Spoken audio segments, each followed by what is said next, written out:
nuevamente, es un agrado tenerla entre nosotros. Bienvenida, adelante. Muchas gracias, Padre Marcelo, querido Padre Líder Justiniano, Inspector de Bolivia, hermanos salesianos de la Inspectoría Salesiana Nuestra Señora de Copacabana, comunidades educativas presentes. Buenas noches, verdaderamente para mí es una gran alegría poder estar aquí con ustedes.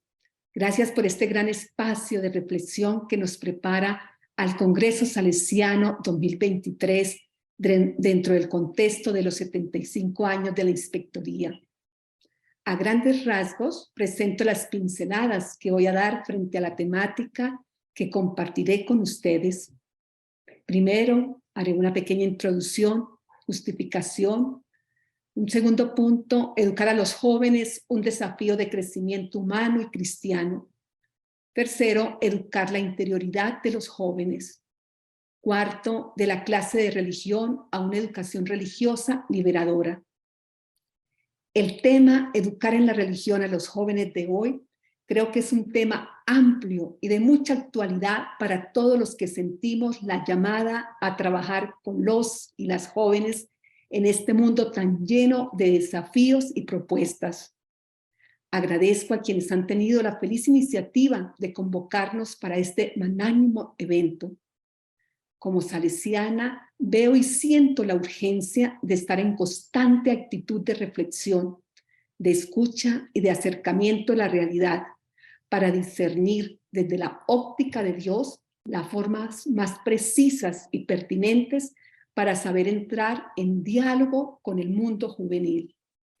Para dar inicio a esta ponencia, veo oportuno abordar inicialmente los tópicos que entran en juego en el binomio educación y religión.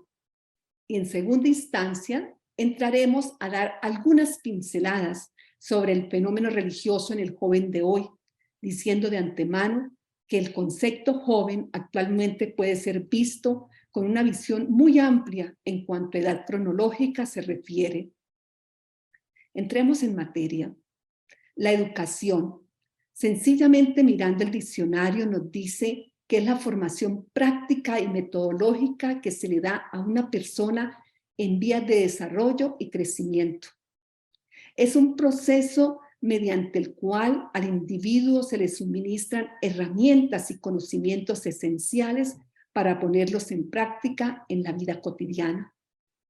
El aprendizaje de una persona comienza desde su infancia, al ingresar en institutos llamados escuelas o colegios, en donde una persona previamente estudiada y educada implantará en el pequeño identidades, valores éticos y culturales para ser una persona de bien en el futuro. Ya, esta sencilla definición nos lleva a que nos preguntemos sobre nuestras prácticas, buenas prácticas y metodologías que debe tener incidencia para poder llegar al proceso que implique el desarrollo de la óptica de lo religioso. Pero nos preguntamos por el concepto de religión. Y entonces encontramos que la religión es un fenómeno complejo que reclama prioritariamente la relación con un ser superior. Esta relación se expresa a través de acciones y ritos. Implica una dimensión cognitiva y aspectos que se refieren a lo emotivo afectivo. Orienta, inspira el modo de actuar. El conjunto de estos aspectos constituye un sistema simbólico, dentro de lo cual los elementos individuales adquieren un significado específico. Si pasamos rápidamente por este concepto, debemos empezar a desglosar y sopesar cada término dado que nos preguntamos. ¿Qué es una divinidad? ¿Qué entendemos como conjunto de creencias o dogmas?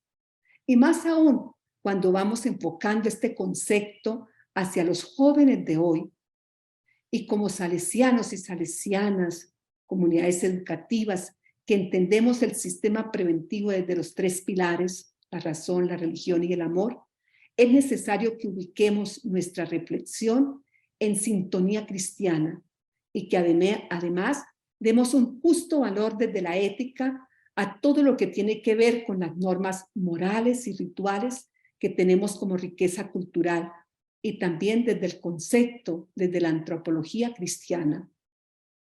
Sigo poniendo sobre la mesa de reflexión tantas pistas y mientras hablo tengo presente a los jóvenes concretos.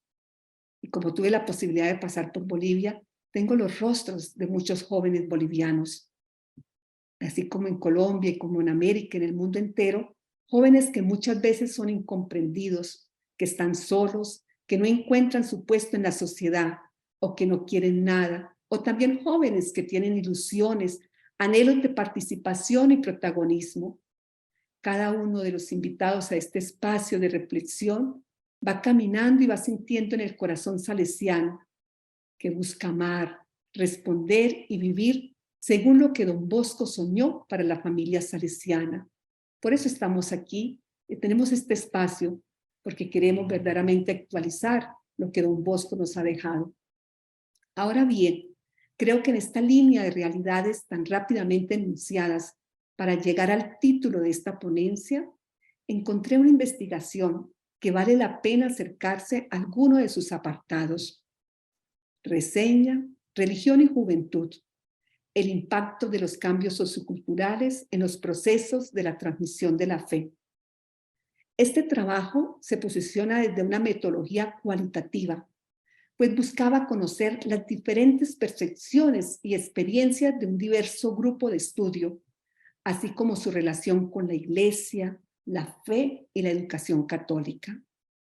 La información se recogió a partir de 60 entrevistas semiestructuradas y a grupos de conversación donde participaron padres de familia, estudiantes de colegios católicos y universidades de instituciones laicas y confesionales, considerando criterios distintos de sexo, edad, nivel económico, nivel educativo y el tipo de fe de cada participante, caracterizada entre activa y pasiva.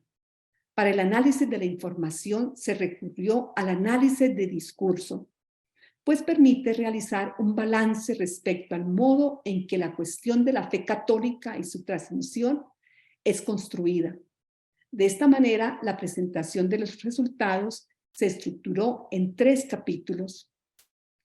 En el primer capítulo, los autores reflexionan a partir de la revisión de diferentes informes e investigaciones nacionales e internacionales sobre el recorrido de los principales cambios sociales y culturales de las últimas 3 décadas, especialmente en Chile, y cómo estos han modificado en diferentes niveles la adhesión de los jóvenes católicos a las prácticas religiosas. Dentro de estos cambios que señalan se encuentra la ampliación de la cobertura en la educación superior, el consumo cultural asociado al acceso de las tecnologías de comunicación e información y el sentimiento de inseguridad económica en lo que respecta a la precarización del trabajo. Dichos cambios tienen consecuencias directas en la sociedad, principalmente por el desarrollo de un contexto de individualización y debilitamiento de referentes tradicionales, que permite la apertura a nuevas formas de religiosidad desancladas de las estructuras clásicas. Luego, en el segundo capítulo, los autores proponen detenerse a realizar una lectura sobre las representaciones que tienen los jóvenes sobre la Iglesia, la fe, la forma de vivirla y su transmisión. Respecto a la transmisión de la fe, es necesario observar este proceso desde el diálogo intergeneracional, pues los núcleos familiares se consideran como los espacios relacionales centrales para la socialización de las prácticas religiosas que los jóvenes pudieran adherir y replicar. Las experiencias de significación de la Iglesia tampoco se limitan a cuestiones de índole institucional, sino que se destaca la relevancia del sentido comunitario y de la acción social, concibiendo a la Iglesia como un espacio en que la fe se puede vivir de manera lúdica, en tanto que haya la participación juvenil. El tercer capítulo versa sobre la transmisión de la fe que se da al interior de la familia, Dicho grupo humano se constituye como la unidad básica de la Iglesia. Sin embargo, la transmisión de la fe en los actuales tiempos de la posmodernidad pone en absoluta tensión el modelo cristiano de la familia, pues el reconocimiento público de distintos tipos de familias ha desconstruido la estructura clásica. En este contexto, desde la psicología de la religión, es posible observar que la influencia de la religiosidad de los padres de familia es más significativa que la estructura familiar en la que el adolescente se desenvuelve. Por eso pasamos a este segundo punto, que es educar a los jóvenes, un desafío de crecimiento humano y cristiano. Para entrar en este subtítulo, el evangelista Mateo me ayuda. Un día, escribe San Mateo, en Mateo 9:36, Jesús, al ver la muchedumbre, sintió compasión de ella, porque estaban cansados y abatidos como ovejas que no tienen pastor. Escuchando estas palabras, nuestro pensamiento va espontáneamente al mundo de los jóvenes de hoy. ¿No pareciera un retrato de nuestra juventud? Pasemos por nuestra mente los jóvenes con los que hoy nos encontramos, con los que hay en cada una de nuestras instituciones. ¿Cuántos jóvenes cansados, perdidos, sin esperanza? Jóvenes que han sido dejados solos, sin guías, sin maestros. Pensemos en Don Bosco. Todo lo que él pensó en los jóvenes, cómo los vio cuando fue a la cárcel, qué suscitó dentro de su corazón. El mundo de los jóvenes es una especie de sismógrafo extremadamente sensible a la situación del mundo que lo rodea, lacerado por numerosas y profundas crisis. La crisis económica, financiera, pero sobre todo la crisis antropológica, crisis de valores, crisis de sentido de la vida, crisis de esperanza, crisis educativa. Vivimos en un mundo líquido, ayer también nos lo decía el Padre, sin certezas, privado de puntos de referencia en los cuales basarse para construir la vida. ¿Cuántos jóvenes sin futuro, descartados por una cultura en la que cuenta solamente el poder, el dinero, la ley del más fuerte? Cuánta tristeza ver hoy jóvenes que, vencidos por la desconfianza y la resignación, buscan la felicidad solo en poseer bienes materiales y en la satisfacción de las emociones del momento. Jóvenes que son fácil presa de la delincuencia, de las dependencias destructivas, la droga, el sexo. Los periódicos hablan incluso de toda una generación perdida. Esos son nuestros jóvenes, ese lugar sagrado que tenemos nosotros como salesianos y salesianas. Pero una sociedad que pierde sus jóvenes generaciones es una sociedad sin futura, nos lo ha dicho el Papa durante la Jornada Mundial de la Juventud de Río de Janeiro. El Papa Francisco dijo que los jóvenes son una ventana a través de la cual se hace presente el futuro. Pero preguntémonos, ¿cuál futuro? ¿Cuál es el futuro de nuestros jóvenes? Nos hemos preguntado, ¿nos preocupa el futuro de nuestros jóvenes? Claro que sí, por eso estamos aquí en esta reflexión. En el inmenso campo de la juventud odierna, la mies es verdaderamente mucha, como dice Jesús, pero los obreros son pocos. Los jóvenes necesitan urgentemente de pastores, es decir, de guías seguras, verdaderos maestros, educadores auténticos. Nuestro mundo sufre, en cambio, una gran penuria de tales figuras. ¿Cuántos maestros, profesores o incluso padres renuncian a su vocación de educadores? Vivimos un tiempo marcado por una profunda crisis educativa que hace extremadamente difícil transmitir a las jóvenes generaciones los valores basilares y las fundamentales reglas de vida. Privados de verdaderos maestros, los jóvenes no crecen en su humanidad, o podemos decir, no quieren crecer y madurar. El fenómeno de los eternos adolescentes que tenemos. Este es el desafío que tenemos delante como sociedad y como iglesia, a las puertas del tercer milenio. Un desafío educativo, pero ahí estamos nosotros, que tenemos ese carisma educativo. San Mateo escribe, que viendo la muchedumbre, Jesús sintió compasión de ella y de este modo nos invita a todos, formadores y educadores de los jóvenes, a entrar en esta compasión de Cristo. Justamente esta compasión debe animar todos nuestros programas educativos, nuestras decisiones y nuestro modo de relacionarnos con los jóvenes. En el discurso al Parlamento Europeo en Estrasburgo, el Papa Francisco dijo: los jóvenes de hoy piden poder tener una formación adecuada y completa para mirar al futuro con esperanza y no con desilusión.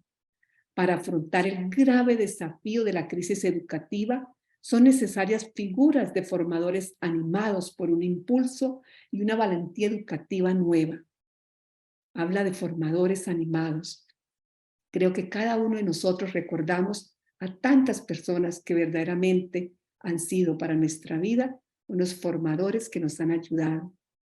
¿De qué educadores se trata concretamente? Los jóvenes necesitan, ante todo, educadores testigos de una humanidad madura y hermosa. Además, testigos de una fe vivida hasta lo profundo. Desde este punto de vista, los jóvenes son muy exigentes y no nos perdonan nada. No perdonan a los adultos cualquier forma de incoherencia, doblez, hipocresía. Ser formador de jóvenes es por ello una vocación muy exigente que supone una permanente conversión del corazón. Recordemos las palabras del beato Pablo VI. El hombre contemporáneo escucha más a gusto a los que dan testimonio que a los que enseñan. O si escuchan a los que enseñan es porque dan testimonio. Evangelii número 41. Los jóvenes necesitan además educadores inquietos. El Papa Francisco nos insiste mucho en este aspecto. Ser un educador de jóvenes quiere decir no contentarse nunca y no cerrarse jamás en el propio grupo. Es necesario, en cambio, mirar siempre más allá, mirar a aquellas periferias habitadas también por los jóvenes, por esos jóvenes descartados por el mundo. Un educador verdadero no espera que los jóvenes vayan a él, sino que va él mismo a buscarlos sin cansarse ni rendirse. Nos lo enseñó nuestros fundadores, tanto Don Bosco como Madre Mazzarello. Un educador inquieto no acepta la cómoda regla del que se ha hecho siempre así, que lo queremos sacar, ¿cierto? Sino que continuamente busca vías, modos, lenguajes siempre nuevos y cada vez más eficaces para comunicar a los jóvenes la alegría y la belleza del Evangelio. Los jóvenes necesitan educadores que irradien esperanza y alegría. Por eso es hermoso cuando empezamos esta transmisión, esos saludos, esa alegría, eso es propio, eso es nuestro. No nos lo podemos dejar robar. El educador verdadero se fía de los jóvenes que acompaña. Sabe que cada joven, incluso aquel profundamente herido por el pecado, por una vida desordenada, porta en sí un germen de bien auténtico, del cual se puede siempre partir de nuevo. Don Bosco decía, cada joven tiene una fibra y nuestra responsabilidad es llegar a tocar esa fibra y hacer que esa fibra toque en la vida del joven. También como lo dice el profeta Isaías, la caña quebrada no se partirá y la mecha humeante no se apagará. Este educador es portador de alegría contagiosa. Tenemos que contagiar esta fe, tenemos que contagiar la alegría. Según las palabras del Papa Francisco, dice, ojalá el mundo actual pueda, particularmente el de los jóvenes, recibir la buena noticia, no a través de evangelizadores, educadores tristes y desalentados, impacientes o ansiosos, sino a través de ministros del Evangelio, cuya vida irradia el fervor de quienes han recibido, ante todo en sí mismos, la alegría de Cristo. Al mismo tiempo, un verdadero educador sabe exigir, tiene la valentía de proponer metas altas a los jóvenes que acompañan. Ahorita estamos terminando un año escolar. ¿Qué metas altas les hemos propuesto a nuestros jóvenes, a nuestros niños? Y los jóvenes aman ser desafiados y no quiere que se les diga siempre sí. Mire, don Bosco, cómo desafiaba a los jóvenes, y por eso estamos nosotros aquí. Realmente la mies de las jóvenes generaciones es hoy por hoy enorme, y los obreros, como dice Jesús, son pocos. Roguemos entonces para que el Señor envíe obreros a su mies, para que envíe educadores, testigos inquietos y llenos de alegría y esperanza entre los jóvenes de nuestro tiempo.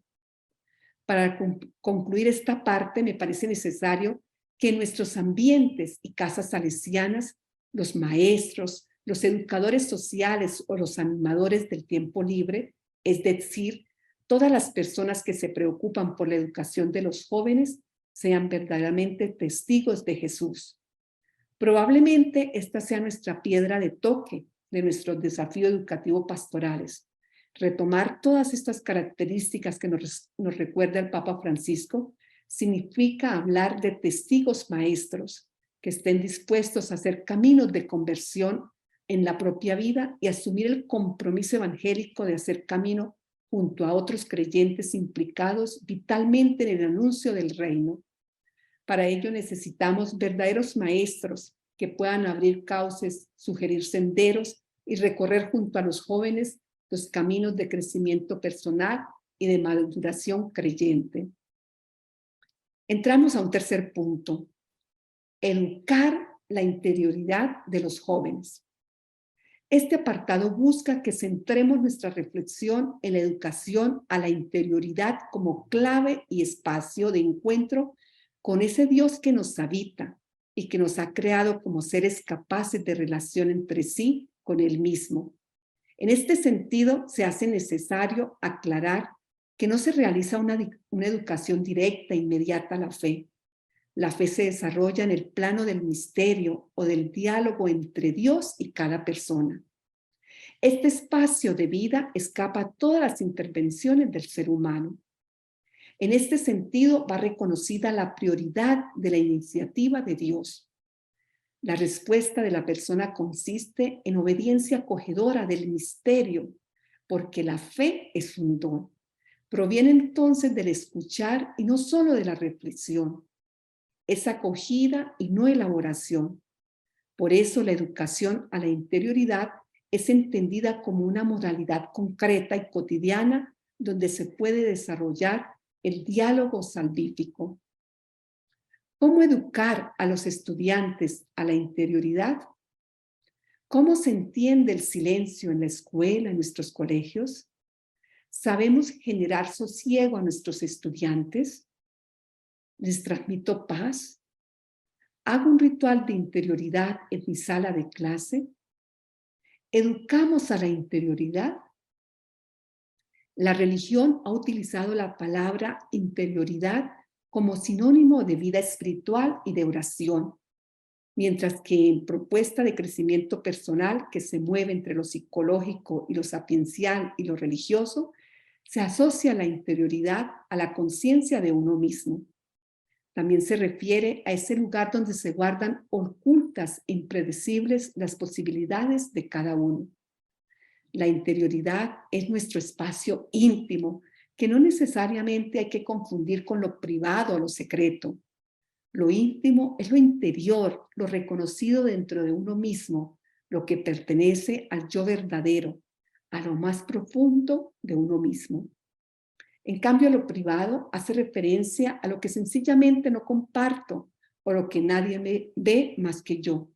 Es interesante hacer ver este matiz a los estudiantes desde pequeños, pues la privacidad lleva al egoísmo y la intimidad a la amistad. Solo el silencio nos conduce hacia nuestra intimidad, al yo profundo, es decir, hacia el interior de uno mismo, abriéndonos a la experiencia de lo que somos. Este amplía nuestra conciencia, puesto que nos hace ir a ella y reconocer lo que está pasando dentro de cada uno de nosotros. Solo desde el silencio podemos darnos cuenta con lucidez de lo que sucede en nuestro interior. ¿Y cuánto hace falta eso en nuestros jóvenes para poder tener ese encuentro con el trascendente? El silencio es el lugar que nos permite conocer nuestras motivaciones, creencias, nuestros valores y utopías. Es el camino de verdad que nos lleva hacia la libertad. ¿Has experimentado alguna vez que cuando nos acallamos, todo se serena? Cuando ya apagamos todo, cuando nos desconectamos, ¿cómo internamente también nos vamos serenando? El silencio sosiega, calma, pacifica, unifica, tanto nuestra agitación física, la parte mental, todo se va serenando y nos abre a la experiencia de mirarnos y dejarnos mirar por Dios, sabiéndonos en la mirada amorosa de este Dios que no aparta nunca la mirada, porque forma parte de nuestro ser, está en el fondo de nuestro ser. ¿Existe silencio en nuestras comunidades educativas? El silencio es el gran ausente de la pedagogía en nuestras aulas de clases. No se contempla como instrumento de comunicación ni experiencia fundamental del ser humano. La escuela no enseña la riqueza inherente al silencio. Focaliza su atención, sí, en el verbo y en su articulación oral y escrita, pero omite el valor comunicativo y expresivo del silencio. Ni el niño ni el joven está preparado para el silencio.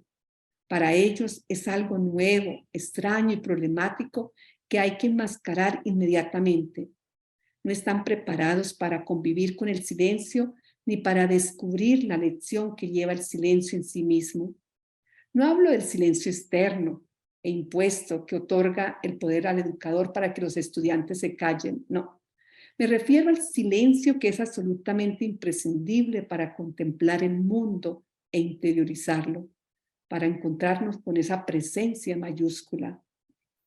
El silencio y la contemplación van íntimamente unidos. Sin silencio interior no es posible contemplar la realidad. La contemplación presupone una actitud de calma y de receptividad. Nos lleva a aprender a ver el mundo y toda la realidad a través de los ojos y el corazón de Dios. Ver cada situación, ver mi realidad, ver la realidad de los otros a través de los ojos y el corazón de Dios, llevándonos a la transformación de nuestros marcos de referencia, nuestros puntos de vista, nuestros hábitos, nuestros pensamientos, la visión metafísica del mundo. Solo el silencio nos permite la contemplación nítida y transparente del otro. El otro se manifiesta fundamentalmente a través de un rostro, de una cara, de unos ojos y de una expresión facial. Nos hemos dado cuenta que en nuestras aulas los estudiantes y nosotros como educadores hablamos y hablamos. Raramente expresamos nuestros miedos, angustias, ilusiones, sueños, proyectos.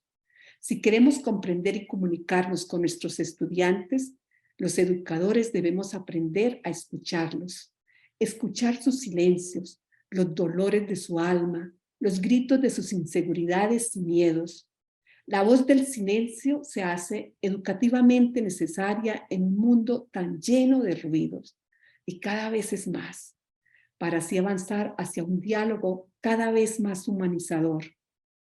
¿Qué podemos hacer para trabajar con nuestros estudiantes la interiorización? Algunos aspectos.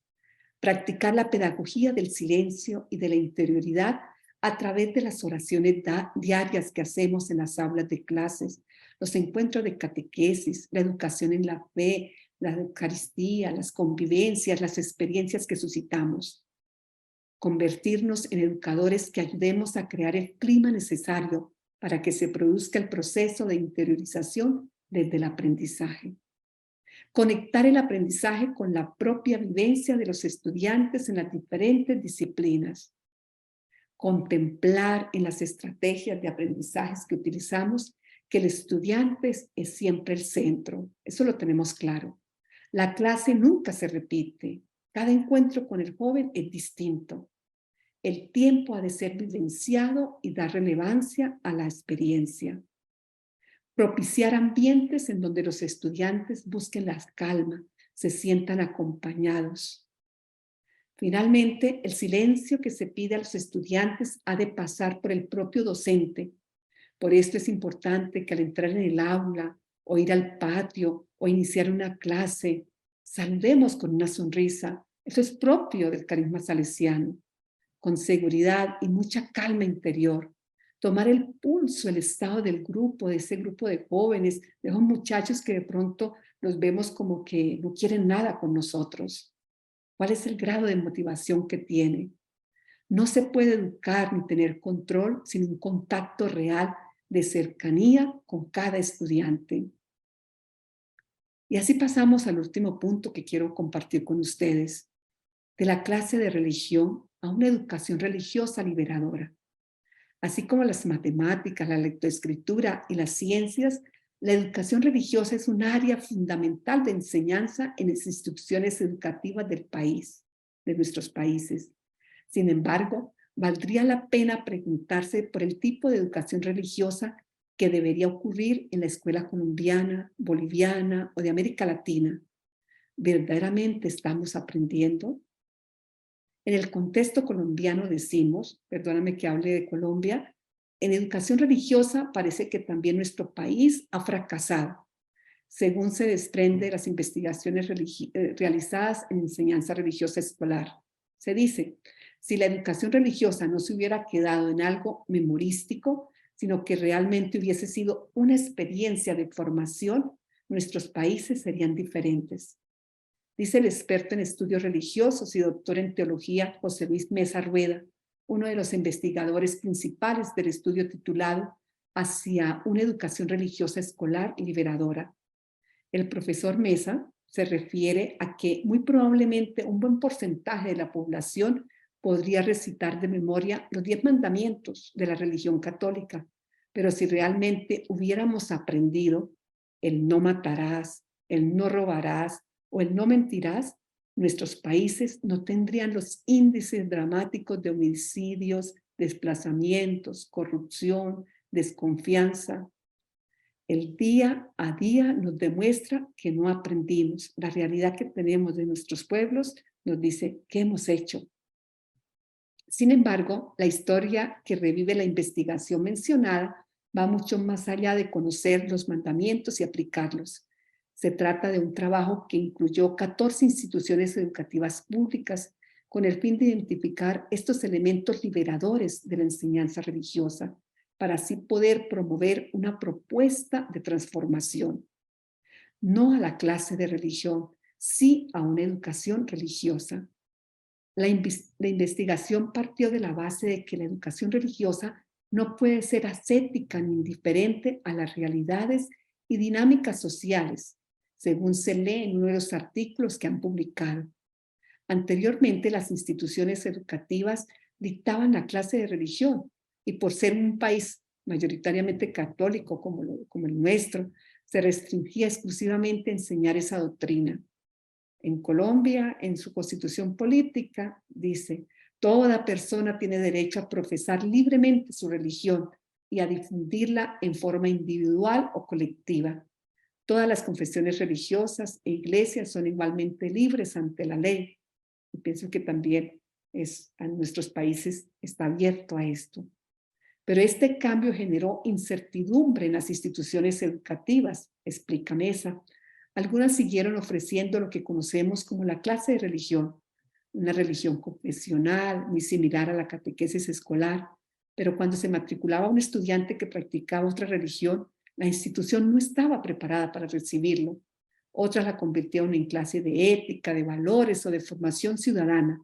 Un tercer grupo resolvió realizar actividades libres o lúdicas y finalmente hubo instituciones que se detuvieron a pensar en rediseñar la materia con el fin de permitirle al estudiante una comprensión de lo religioso en la cultura bajo una perspectiva incluyente y plural, pero también una formación que le permitiera asumir responsablemente sus decisiones en asuntos de creencia. ¿Cómo lograrlo? Es la pregunta. Seguir formando profesores que tienen a su cargo la educación religiosa en sus instituciones de manera rigurosa y sistemática. En este sentido, hay un aporte importante de la licenciatura en ciencias religiosas con modalidad virtual. Continuar investigando sobre el tema para ampliar el espectro geográfico y realmente saber qué es lo que se enseña en esta materia. Proponer una educación que fortalezca la dimensión religiosa, la conciencia de lo religioso y la valoración de las expresiones religiosas de una determinada cultura. Si se tuviera en cuenta el estudio realizado por los investigadores javerianos, también sería posible incidir en las políticas públicas, porque la educación religiosa puede jugar un papel clave. Si estamos tratando de construir un país diferente, una sociedad diferente, en clave de paz, de reconciliación, de reconocimiento de la diferencia, de diálogo entre las culturas que forman parte de la nación, de respeto por el otro, necesitamos apostarle a una educación religiosa diferente. Dejemos una conclusión abierta. Hemos dado una pincelada al tema de educar en la religión a los jóvenes de hoy. Mi objetivo ha sido dejar inquietudes que nos lleven a seguir la senda de la reflexión para poder, desde diferentes investigaciones que puedan hacerse en los diferentes contextos donde nos movamos, vislumbremos la actualidad del sistema preventivo. El sistema preventivo es actual hoy. Don Bosco nos dejó un tesoro, una herencia hermosa, un patrimonio que lo tenemos que seguir actualizando, especialmente en lo que se refiere a la religión, para poder aportar al bien de los y las jóvenes, ayudando a la búsqueda de sentido en el mundo de hoy, sobre todo en esta época del pospandemia, donde los datos empíricos, aún los científicos, al menos entre los jóvenes y las jóvenes de mi inspectoría, arrojan para muchos de ellos y de ellas una total ruptura con la trascendencia, tal vez fruto de una concepción errada de un Dios que no hizo nada para evitar la muerte de tantas personas, entre ellos a sus seres queridos.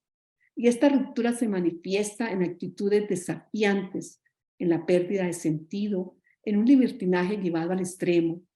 Alguien decía que había regresado a la escuela como si los hubieran sacado de una jaula. Es necesario profundizar con rigor científico sobre este tema y así dar respuestas de sentido a los jóvenes en el pospandemia. Mientras llegan estos estudios, no podemos ni debemos hurtar a los muchachos la experiencia religiosa, sea cual sea su situación de partida y su tradición cultural o religiosa. Para nosotros, el anuncio de Cristo vivo y la propuesta cristiana sigue siendo un imperativo. Estamos convencidos, como Don Bosco lo estaba, de que la experiencia de Dios hace más plena la existencia de los jóvenes. El sistema preventivo hoy nos compromete a ofrecer experiencias significativas en las que las jóvenes y los jóvenes puedan descubrir y escoger en libertad, abriendo el corazón a una trascendencia que los redimensiona y les ofrece una perspectiva diferente de la vida. Además, es importante recordar que las y los jóvenes de hoy piden que seamos signos del amor preveniente de Dios, que amemos lo que ellos aman y también que en los contenidos doctrinales que les ofrezcamos apliquemos el consejo de nuestra Madre Mazzarello. Ella nos decía, y donde fue escrito, hermanas y hermanos, que el catecismo sea catecismo, es decir, que al compartir nuestra experiencia de fe, le ofrezcamos una doctrina sana y no los confundamos con doctrinas llamativas y extrañas. Muchísimas gracias.